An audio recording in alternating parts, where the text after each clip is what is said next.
तो हेलो दोस्तों, आप सभी का फिर से स्वागत है मेरे कैनेडियन जर्नी में। तो आज का टॉपिक है, हम ले रहे कि इमिग्रेशन में जो जो सवाल पूछे थे हमसे, तो उसके बारे में आज बात करेंगे।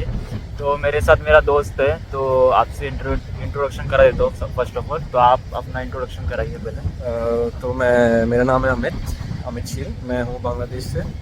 मैं आया था यहाँ पे 15 सितंबर को और मेरा कोर्स है mechanical automotive, masters in mechanical automotive.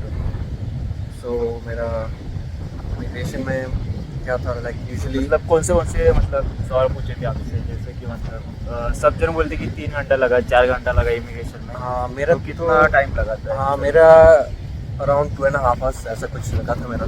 सही है। और क्योंकि वहाँ पे लाइक वो चाइनीज़ स्टूडेंट्स भी बहुत ज़्यादा आए थे, तो भीड़ भी बहुत ज़्यादा थी। तो और इतने ज़्यादा वो इमिग्रेशन ऑफिसर्स भी नहीं थे वहाँ पे। I think around 4 people were there, ऐसा कुछ। तो क्वेश्चंस यूजुअली आज क्या था, लाइक पहला तो फीस और क्या कहते हैं एलओ या फिर वो एनरोलमेंट सर्टिफिकेट, ऐसा कुछ। और उसके बाद यूजुअली नॉर्मल क्वेश्चन लाइक शादीशुदा हो कि नहीं, ये तो मैं सिंगल हो या मैरिड हो, सिंगल वो सब पूछते हैं बस। मेरे केस में तो 1.5 घंटे में हो गया था इमिग्रेशन क्लियर। स्टार्टिंग में वो आते ही ना आपसे जो पोर्ट ऑफ एंट्री लेटर है ना वो मांगते हैं। हाँ और वो अपना स्टडी परमिट जो रहता है वो प्रिंट करा के आपके हाथ में दे देते हैं और आपको बोलते हैं कि लाइन में लग जाओ। हाँ वही। तो जैसे आप लाइन में लगते हो ना, जैसे एक करके इमिग्रेशन ऑफिसर जो रहता है ना आपको बुलाते रहता है कि लाइन वाइज जो भी आपका नंबर है। फिर आने के बाद मेरे सामने 2-3 बंदे थे और फिर उनसे क्या पूछा गया था कि आप स्टडी करने कनाडा ही क्यों आए हो और आपका मतलब पर्पस क्या है, आप फिर से जाओगे क्या, मतलब नॉर्मल क्वेश्चन पूछते। और मतलब इंडिया में और बाकी जगह पे मैंने देखा है कि इमिग्रेशन के जो क्वेश्चन है ना, मतलब बहुत हाइप करके रखे कि ये पूछते वो पूछते और डिपोर्टेशन कर देते। तो ऐसा कुछ भी नहीं है, ये सब मतलब हवा बना के रखे हवा बना के और मेरे से तो एक भी क्वेश्चन नहीं पूछा था, एक भी नहीं, मतलब लिटरली एक भी क्वेश्चन नहीं पूछा मेरे से। मेरे सामने वाले जो थे ना, उनसे मजाक में एक क्वेश्चन पूछा था कि मॉलिक्यूलर फार्मूला क्या है, इस मतलब केमिकल का मॉलिक्यूलर फार्मूला पूछा था, वो भी मजाक में पूछा था। उससे कुछ इंटेंशन नहीं था कि इसको मैं डिपोर्ट कर दूँ या फिर ऐसा कुछ। और मोस्टली सबको यही पूछ रहे थे कि आप स्टडी करने कनाडा क्यों आए हो और आपकी फ़ीस कैसे आप भरोगे या फिर जीआईसी सर्टिफिकेट दिखाओ, जो भी आपने डॉक्यूमेंट्स लगाए ना उसके बारे में पूछते। ज़्यादा से ज़्यादा 2-3 सवाल पूछेंगे, उसके आगे नहीं पूछते वो लोग। हाँ, बस उतना ही है। और आपको क्या पूछा गया था? मतलब मेरा तो यार वो क्या कहते हैं जो पोर्ट ऑफ एंट्री लेटर और एनरोलमेंट सर्टिफिकेट और फीस, यही पूछा था हमारा। क्योंकि मैं नॉन एसडीएस कैटेगरी में, तो usually they ask question. SDS category में तो सीधा जीआईसी पूछ लेते कि जीआईसी सर्टिफिकेट दिखा दो। आपके केस में जीआईसी नहीं, मेरा बैंक स्टेटमेंट नहीं पूछा था और दूसरा डॉक्यूमेंट भी नहीं पूछा था मेरे बस। तो मतलब जैसे इमिग्रेशन के क्वेश्चंस है ना, बहुत नॉर्मल होते हैं। और कुछ समय पे ना मैंने देखा है कि सब्जेक्ट भी पूछ लेते कि आप कौन से कोर्स में आए हो। अगर आपका बैचलर्स में कुछ अलग सब्जेक्ट है और इसमें कुछ अलग ले रहे हो जो कि रिलेट नहीं कर रहा है, तो पूछ लेती है आपने ऐसा किया था बैचलर्स में, तो अभी ये क्यों ले रहे हो, आपका पर्पस क्या है। तो ऐसे नॉर्मल क्वेश्चंस पूछते, ज़्यादा कुछ नहीं। आप अगर आपने से खुद से फाइल लगाई हो आपने, तो आपको ऑब्वियसली आपको सब पता रहेगा इन्फॉर्मेशन अपने बारे में। और कोर्स के बारे में थोड़ा स्टडी करके आना कि कौन से मतलब सब्जेक्ट है, उसमें क्या रिलेट कर रहा है अपने बैचलर्स में। अगर मास्टर्स करने आ रहे हो तो बैचलर्स में क्या क्या किया था। अगर कुछ प्रोजेक्ट किया रहेगा तो प्रोजेक्ट भी पूछ लेते हैं किसी को। एक को पूछा था कि प्रोजेक्ट कौन सा किया था बैचलर्स में, यहाँ पे आगे क्या करोगे आप। तो ऐसा सब पूछते कि आप वापस जाओगे क्या इंडिया में या फिर अपने होम कंट्री में वापस जाओगे क्या। तो ऐसा मत बोल देना कि मैं यहाँ पे ही रहूँगा, तो क्योंकि आपने एसओपी पे बोल दिया रहेगा पहले कि मैं इंडिया जाऊँगा या फिर अपने होम कंट्री जाऊँगा। तो अगर आप ऐसा बोले तो क्लैश हो जाएगा, दोनों सेंटेंस क्लैश हो जाएगा। आप कुछ अलग बोल रहे हो, आप एसओपी में अलग बोल रहे हो, तो कुछ प्रॉब्लम हो सकती है आगे जाके। या फिर 2-3 घंटा आपसे इंटरोगेशन कराएंगे कि आपने ऐसा बोला है ना।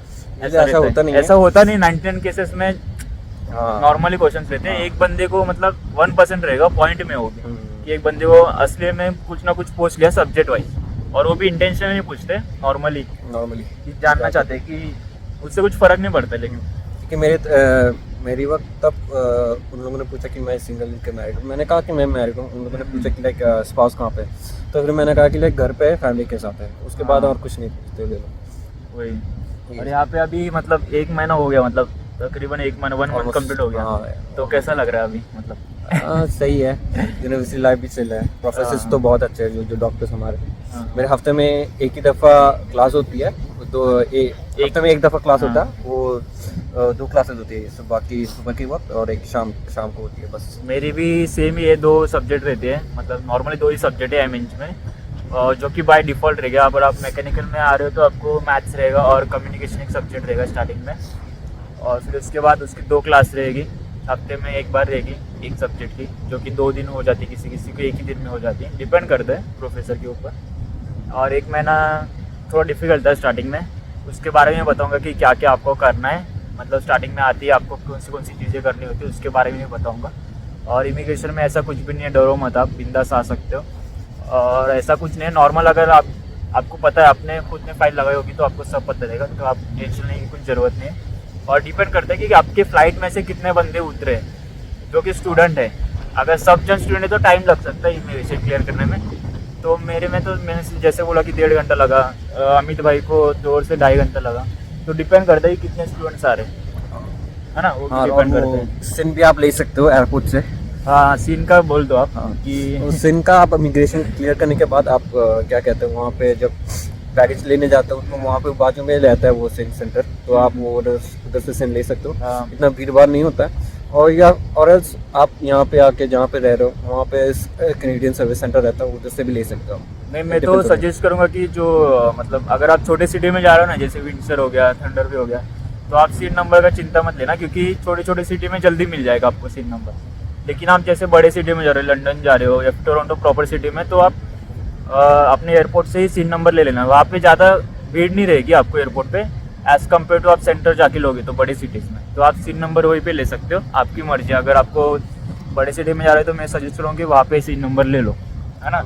अगर ज़्यादा रात नहीं हुई रहेगी आपको, राइट, अगर सुबह उतरे हो आप यहाँ पे कनाडा में, तो आप सीट नंबर ले सकते हो।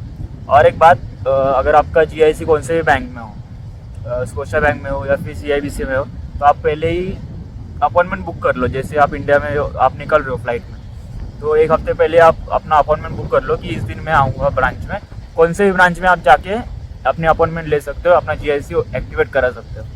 तो आपको क्या रहेगा, यहाँ पे आने के बाद मेरे को तकलीफ हुआ था, 1 वीक के बाद मेरे को अपॉइंटमेंट मिल रही थी। तो आप क्या कर सकते हो कि जैसे आप आओगे ना, उसके 1 हफ्ते पहले आप अपॉइंटमेंट बुक कर लेना कि दूसरे दिन आपको अपॉइंटमेंट मिल जाए और आप जाके अपना पैसा के अकाउंट में आ जाए जल्दी से जल्दी। तो आप ये चीज़ कर सकते हो, जो कि आपके केस में तो मेरा तो GIC नहीं था, मैं तो वहाँ से वो क्रेडिट कार्ड लेके आया था। हाँ, फॉरेक्स कार्ड ले आ सकते हो स्टार्टिंग में, या फिर क्रेडिट कार्ड ले आ सकते हो, आपके जो भी मतलब आपको सहूलियत होगी जैसे ला सकते हो। बस आज के वीडियो में इतना ही है। और आपको अगर जो स्टार्टिंग में करना रहता है ना, जो 5-6 चीज़ें रहती है वो करनी रहती है, वो आपको मैं टॉपिक वाइज बताऊंगा आपको कि क्या क्या चीज़ें करनी रहती है स्टेप बाय स्टेप, तो उसके बारे में अलग से एक वीडियो बनाऊंगा। और इमिग्रेशन का मतलब जो हवा बना के रखा है सबने कि इतना ऐसा पूछते वैसा पूछते, डिपोर्टेशन कर देते, तो ऐसा कुछ भी नहीं है। सबका क्वेश्चंस डिफरेंट होते हैं, लेकिन इतने मतलब इतना बाहर का नहीं पूछते कुछ भी, जो आपने फाइल लगाया वही पूछेंगे, वही डिपेंड्स ऑन योर डॉक्यूमेंट्स। वो लोग डॉक्यूमेंट्स देखते हैं सब कुछ।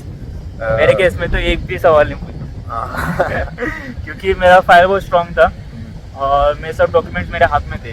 तो अगर आप अपना कॉन्फिडेंस दिखाते हो ना स्टार्टिंग में ही, अगर आप चाहते हो कैसे चल रहे हो, कैसे बात कर रहे हो, अगर आप कॉन्फिडेंट हो तो आपसे कुछ भी नहीं पूछेगा। आप डगमगा गए ना वहीं पे, अगर उसको सामने वाले लोग को लगा कि भाई अंडर कॉन्फिडेंस है तो पूछ लेता है, 4-5 क्वेश्चन पूछ लेते हैं। तो ठीक है भाई, चलते। ठंड भी बहुत हो रही है अभी, मतलब 5-6 डिग्री हो गया यहाँ पे, फील्स लाइक यहाँ पे 2 टेम्परेचर होते, मतलब एक्चुअल में कुछ अलग होता है और लगता है ठंड कुछ अलग है। यहाँ पे रिवर साइड भी नज़दीक है ना, हाँ रिवर भी बहुत नज़दीक है, इसलिए ठंड लगती है बहुत। तो चलते, आप इधर ही ख़त्म करता हूँ मैं वीडियो। और मैंने देखा है कि आप सब्सक्राइब नहीं करते वीडियोस को, तो सब्सक्राइब कर दिया करो, शेयर करो, लाइक करो, है ना। ठीक है, चलो।